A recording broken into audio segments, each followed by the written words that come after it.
चीन और पाकिस्तान लगातार अपनी एक ही भूल को दोहराने में लगे हैं। दोनों अभी भी सोचते हैं कि हिंदुस्तान में यूपीए की सरकार है और वो जैसा चाहेंगे हिंदुस्तान वैसा ही करेगा, लेकिन वो भूल रहे हैं कि रूस यूक्रेन युद्ध पर भारत ने अपना रुख साफ करके बता दिया था कि हिंदुस्तान अब किसी के सामने झुकने वाला नहीं है। अमेरिका भी भारत को झुकाने की कोशिश कर चुका है, लेकिन जवाब करारा और मुंह तोड़ मिला था। अमेरिका ने भारत को रूस से तेल खरीदने के लिए मना किया था, लेकिन भारत ने खरीद जारी रखी। उसके बाद अमेरिका को अपना रुख बदलना पड़ा। ठीक वैसे ही अब जब भारत G20 की अध्यक्षता करने वाला है तो चीन और पाकिस्तान को मिर्ची लगी है, लेकिन भारत ने जवाब ऐसा दिया है कि दोनों याद रखेंगे। नमस्कार, NMF न्यूज देख रहे हैं आप, मैं हूं आपके साथ अभिषेक पुंडीर।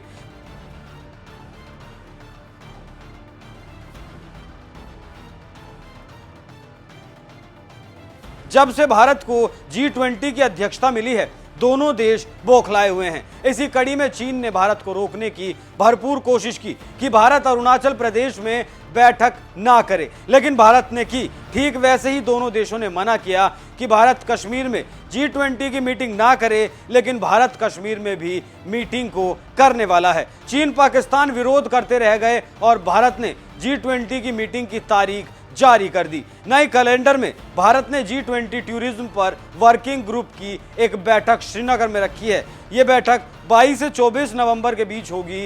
ये बैठक श्रीनगर में होने वाली है। भारत ने इस मीटिंग की जगह को लेकर पाकिस्तान और चीन के विरोध को सिरे से खारिज कर दिया। पाकिस्तान और चीन नहीं चाहते थे कि टूरिज्म पर G20 की वर्किंग ग्रुप की मीटिंग यहां करवाई जाए।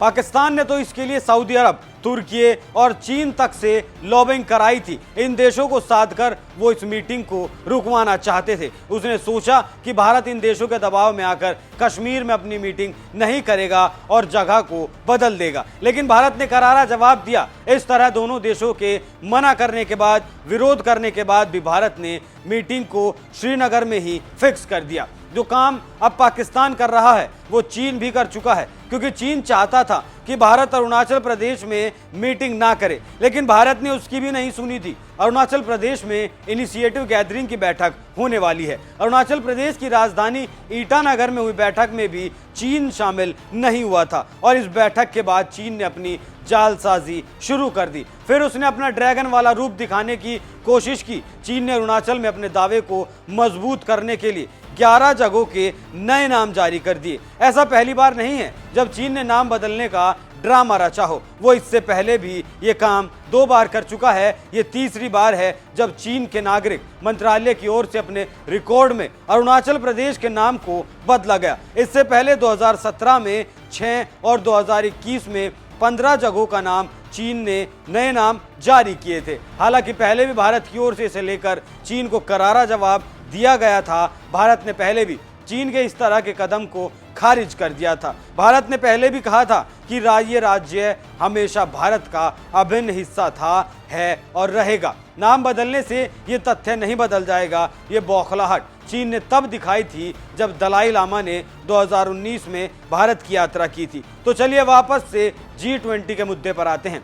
भारत का कहना है कि पिछले साल बैठक के लिए तैयारी शुरू कर दी गई। G20 की बैठकें सभी 28 राज्यों और सभी 8 केंद्र शासित प्रदेशों में होनी है। अरुणाचल में G20 की बैठक में लगभग 50 प्रतिनिधियों ने भाग लिया था। सरकार श्रीनगर में होने वाली मीटिंग के लिए इसी तरह की प्रतिक्रिया की उम्मीद कर रही है। ये भारत के लिए कश्मीर घाटी में मानवाधिकारों के उल्लंघन के पाकिस्तान के दावों का खंडन करने का एक सुनहरा अवसर होगा। सरकार हाई प्रोफाइल इवेंट के जरिए दुनिया के बताने की उम्मीद करेगी कि केंद्र शासित प्रदेश कश्मीर में हालात सामान्य स्थिति में लौट आए हैं। कश्मीर में होने वाली मीटिंग से पाकिस्तान के खोखले दावों की हवा निकल जाएगी। पाकिस्तान जो भोपू की तरह बजता रहता है और कहता फिरता है कि भारत ने घाटी के हालात खराब किए हैं, और दुनिया इस दावे की सच्चाई को देखेगी और पाकिस्तान की हकीकत को भी देखेगी कि घाटी अब शांत है और विकास की तरफ अग्रसर है। वैसे आपको बता दूं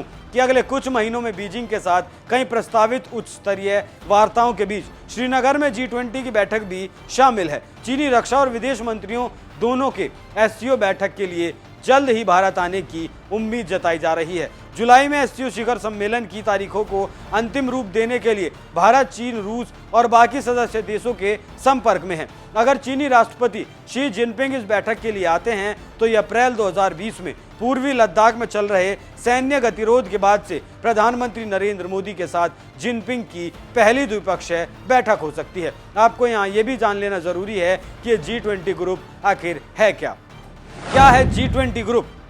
तो आपको बता दूं कि यूरोपियन यूनियन मिलकर G20 बनाते हैं। इसमें 20 देशों के अध्यक्षों की वार्षिक बैठक होती है।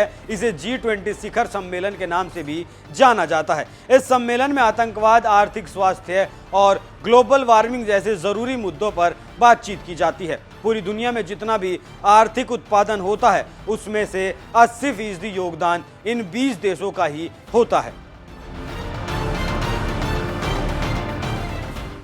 G20 में कौन से देश शामिल हैं?